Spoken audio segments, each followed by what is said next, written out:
My name is DJ Javier and I'm from Santa Barbara, California. I mean, for me, Santa Barbara is a really special place.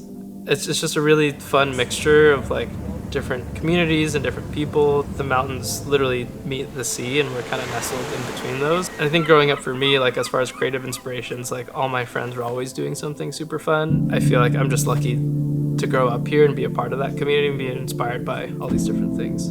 I've heard people describe my work in a way of like it's really youthful.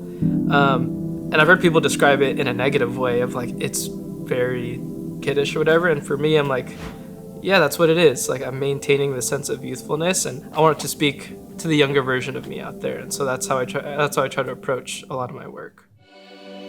The creative process for designing like the key artwork and for the medal, I always sketch and I always draw.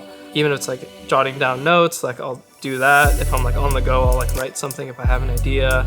But I think I wanted to communicate something everyone is like welcome.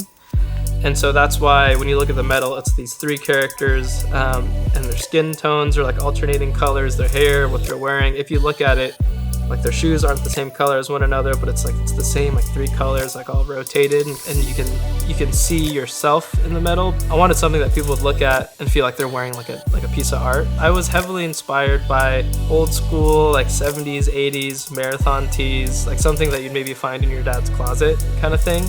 And just like the classic motif of people running together, like that you might see at like Honolulu Marathon or like Boston Marathon, like an old tee from the 80s. And so I wanted to take that kind of inspiration, but inject my own contemporary design style into it. Like, how do I take these old ideas that were super cool and exciting, dump a bunch of like creative energy that feels true to Santa Barbara and true to me into this? And that's what came out of it.